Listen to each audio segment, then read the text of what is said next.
अच्छा ये बताओ भार कितना होता है? बताओ बुजुर्गों, पता है आपको भार कितना होता है?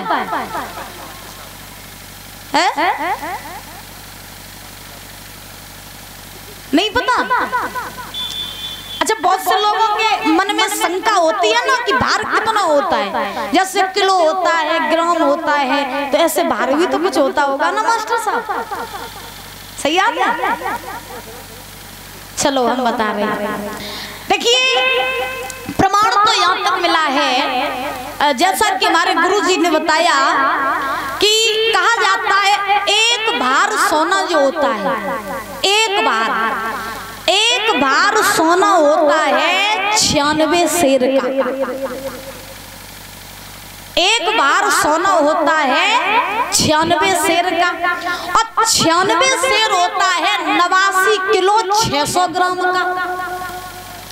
96 शेर होता है 89 किलो 600 ग्राम का। और अगर 60 भारों को जब गुणा करो जाए, अपने हिसाब से देख लीजिए महाराज, अगर गुणा करो जाए तो महाराज विश्वामित्र ने टोटल महाराज धन मांग लिया था हरिश्चंद्र से 5300 कुंटल 76 किलो। ध्यान रखना महाराज, 60 भार सोना के हिसाब से अगर जोड़ी हो जाएगी तो 5300 कुंटल 76 किलो इतना धन मांग लिया था विश्वामित्र ने हरिश्चंद्र से। बोलिए गोविंद भगवान की। आज ध्यान रखना, इतना सोना मांगने के बाद में हरिश्चंद्र ने कहा ठीक है महात्मन, आप मेरे घर आना, मैं आपको इतना ही धन दूंगा। हरिश्चंद्र चले। हरिश्चंद्र के महल में पहुंचने से पहले विश्वामित्र पहुंच गए।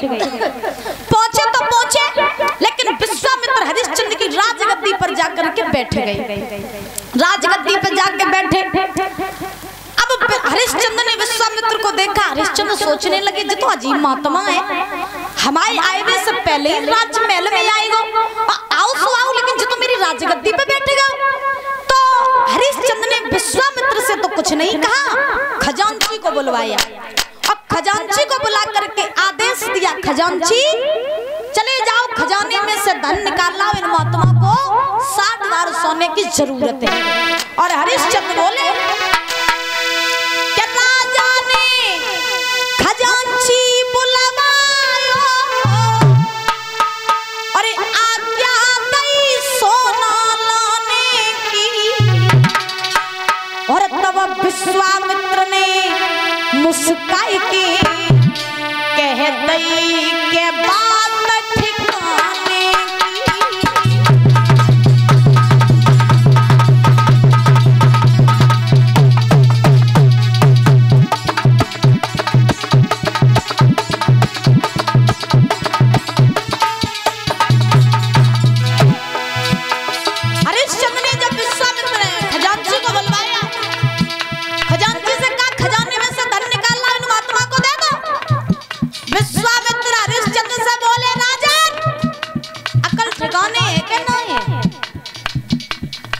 ठिकाने है तुम्हारी करना।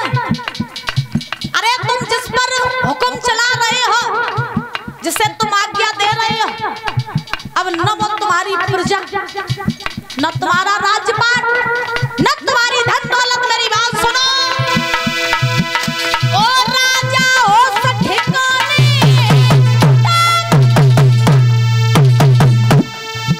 अब किन पे हुक्म चलाते हो, अधिकार तुम्हारा रहा नहीं, सेवा किन पे करवाते हो।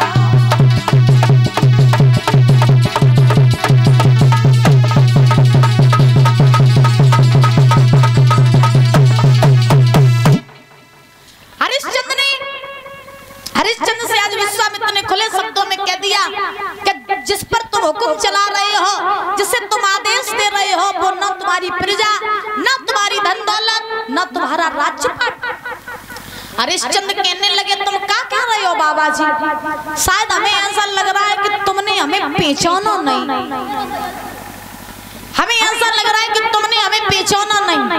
अरे याद करो, रास्ते में हम तुम्हें मिले थे, तुमने हमें रोका था। मैं हरिश्चंद्र हूँ, मैंने त्रिवाचा भी भरा था, कुंज कुंजी लगाऊंगा और यहाँ का राजा मैं ही तो हूँ। विश्वामित्र कहने लगे हमने तुम्हें अच्छे से पहचान लिया, लेकिन शायद तुम भूल गए हो कुंजी लगाने के द्वारा तुमने तिरवाचा तो भरा था, लेकिन उसी तिरवाचा के द्वारा, उसी कुंजी लगाने के द्वारा मैंने तुमसे तुम्हारा सब कुछ छीन लिया है, धन दौलत राजपाट सब कुछ, अब तुम्हारा कुछ भी नहीं रहा। और मेरी बात सुनो, सुनो मेरी बात, तुमने जो कहा था कि तुम मुझे 60 बार सोना दोगे, हे राजन अब तुम अपना संकल्प पूरा करो, मुझे 60 बार सोना चाहिए। हरिश्चंद्र को ऐसा लगा जैसे किसी ने वज्र फेंक के मारा हो। हरिश्चंद्र कहने लगे महात्मन, धन दौलत तुमने ले ली, राजपाट तुमने ले लिया, अब का मेरे हाड़ बच्चे सो लियो, क्या लोगे तुम? राजपाट मेरे पास नहीं, धन दौलत मेरे पास नहीं, अब मैं तुम्हें 60 बार सोना कहां से दूं? विश्वामित्र कहने लगे अगर तुमने मुझे 60 बार सोना न दिया तो तुम झूठे राजा बन जाओगे, तुम्हारे नाम के जो डंका चारों दिशाओं में बजते हैं ना ये झूठे पड़ जाएंगे, तुम सत्यवादी राजा नहीं कहलाओगे, तुम अपने धर्म से नष्ट, धर्म से बिगड़ जाओगे, इसीलिए मेरी बात मानो, मुझे 60 बार सोना चाहिए। अब हरिश्चंद्र सोचने लगे कि अगर कर्जन को पूरा नहीं कर रहे तो बेइज्जती वाली बात है, चारों तरफ मेरी जो बढ़ाई होती है कि मेरे जैसा दानवीर राजा कोई है ही नहीं, और आज अगर मैंने इन महात्मा का कर अदा नहीं किया तो मेरा नाम तो झूठा पड़ जाएगा। हरिश्चंद्र ने विश्वामित्र से कहा देखो महात्मा 60 बार सोना देने के लिए तो हम तैयार हैं, लेकिन ऐसे नहीं। बोले तो कैसे? हरिश्चंद्र बोले पहले अपनी पत्नी हम तारा से पूछे। हरिश्चंद्र की पत्नी थी जिनका नाम था तारा, तो हरिश्चंद्र बोले पहले मैं अपनी पत्नी तारा से पूछूं, उसके बाद में कोई काम करेंगे। अच्छा पहले के राजा महाराजा कोई भी काम करते थे, चाहे छोटा हो चाहे बड़ा हो, कोई भी काम करते थे तो वो अपनी पत्नी से पूछ करके काम करते थे, और आज के जमाने में तो पत्नी बड़े बड़े कांड करे आदि पति को तो कौन कौन खबर ही नहीं हम देते हैं, और आजकल के पति बड़े बड़े कांड करे आदि पत्नी को कौन खबर नहीं हम देते, तो ऐसे ऐसे सिस्टम चल रहा है। लेकिन ध्यान रखना पति पत्नी का ये फर्ज होता है कि पति कोई काम करे तो पत्नी को बताए, और पत्नी कोई काम करे तो पति को बताए। तो विश्वामित्र से जब हरिश्चंद्र ने कहा कि पहले हम अपनी पत्नी तारा से पूछे आए, तो विश्वामित्र मुस्कुराने लगे, और विश्वामित्र ने हरिश्चंद्र से कहा कि मेरी बात सुनो, कि काऊ दिन पाले सुवाई उड़ाएंगे, काऊ दिन पाले सुवाई उड़ाएंगे।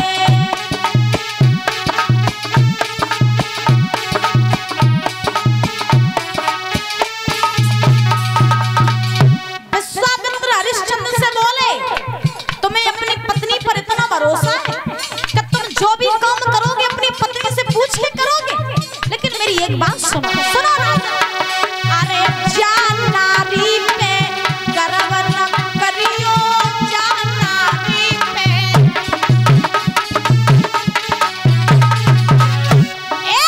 जान नारी पे गर्व न करियो, भैया काऊ दिन रोवत ही रह जाओगे, काऊ दिन पाले सुवाई उड़ जाएंगे।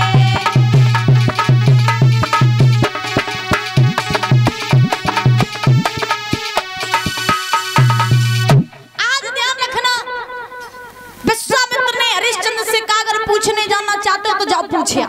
हरिश्चंद्र चले तारा के पास में पहुंचे, तारा ने अपने पति को आता हुआ देखा, पलंग बिछा दिया, अपने पति को पलंग पे बैठा लिया, अपने पति का मुरझाया हुआ चेहरा देखा, उदास चेहरा देखा, तो तारा बोली महाराज जब बताओ जब तुम सवेरे गए थे बात वो सवाल लगाने के लिए तब तुम बड़े प्रसन्न थे, और लौट के जब तुम आए हो तो तुम्हारी ये काया कुमलानी हुई क्यों है?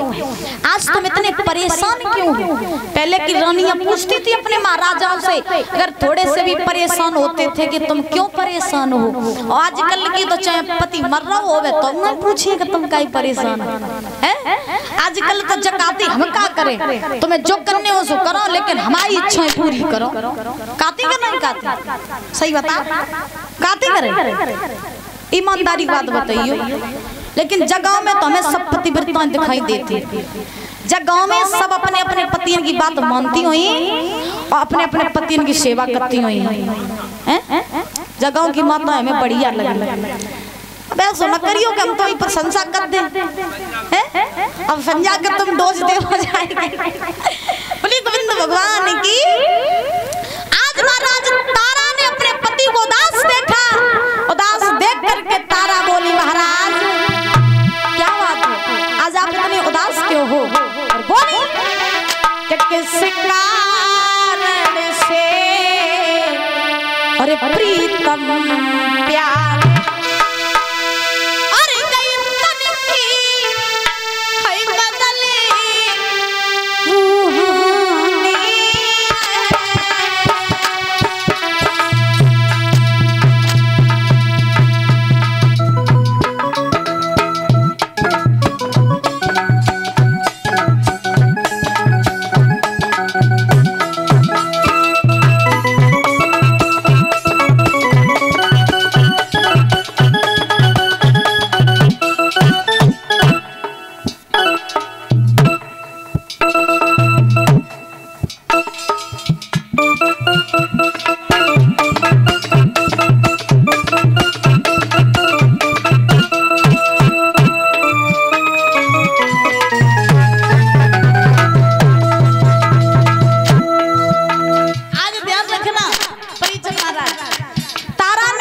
हरिश्चंद्र से पूछा कि तुम क्यों उदास हो, तो उसी समय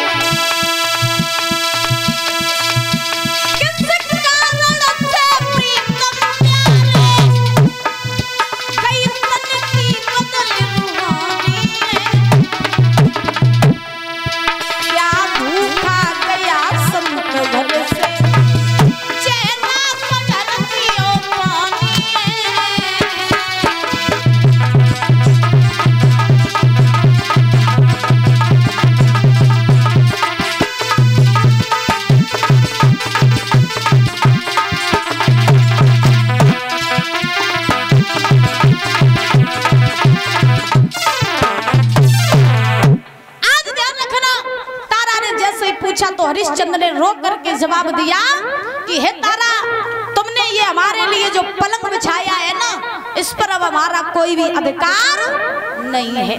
ये तुम जो सुंदर सुंदर आभूषण पहने हो, इन पर अब हमारा कोई अधिकार नहीं है। सुनो, आज रास्ते में हमें एक महात्मा जी मिले, उन महात्मा ने हमसे हमारा सब कुछ छीन लिया, धन दौलत राजपाट सब छीन लिया तारा, अब हमारा कुछ भी नहीं रहा। और सुनो, वो महात्मा अब हमसे 60 बार सोना और मांग रहे हैं। तारा, अब तुम ही बताओ कि हम उन महात्मा को 60 बार सोना कहां से दें, तुम बताओ। तो जो इतने वचन कहे कि हम कहां से दें, तो सुनो तारा ने क्या बात कही अपने पति से। आजकल की माताएं कोई नहीं कहती हुई जवाब। तारा ने अपने पति से कही कि महाराज, अगर वे महात्मा तुम्हें 60 बार सोना तुमसे मांग रहे हैं, तो तुम अपने धर्म से पीछे मत हटना, तुम अपनी बात से पीछे मत हटना, क्योंकि आज अगर तुम अपनी बात से अपने धर्म से पीछे हट गए तो महाराज तुम्हारा बहुत अपमान होगा, तुम्हारा नाम झूठा पड़ जाएगा। ये चारों दिशाओं में तुम्हारा जो सम्मान होता है, वो सम्मान तुम्हारा अपमान में बदल जाएगा। इसलिए अगर महात्मा का 60 बार सोना अदा करना है तो आप मुझे बेच दीजिए, मेरे पुत्र को बेच दीजिए, लेकिन उन महात्मा का 60 बार सोना अदा कर दीजिए।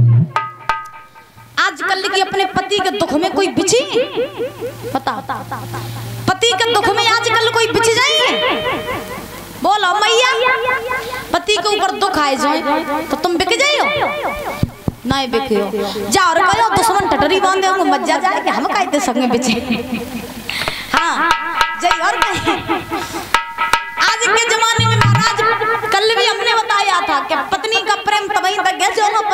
में पैसा, और पैसा खत्म हो जाए तो प्रेमो खत्म हो जाए। तो कहती तू नहीं सही दुश्मन दूसरों सही है का है। हाँ, और आजकल सही बताए जाति सो जाति, हम नहीं कह रहे, आप लोगों ने देखा होगा जाति सो जाति आजकल तो मरवाई गो चली जाती, तो सावधान रहो करो भैया। बोली गोविंद भगवान की। आज तारा ने हरिश्चंद्र से कहा देखो महाराज तुम चिंता न करो, आप हमें बेच दो, मेरे पुत्र को बेच दो, लेकिन 7 बार सोना अदा कर दो। आज ध्यान रखना, तारा कैसे वचन सुने हरिश्चंद्र की आंखों में आंसू आ गए। तब तक हरिश्चंद्र के पुत्र थे जिनका नाम था रोहितास, और ये श्रीमान वीरेंद्र राठौर।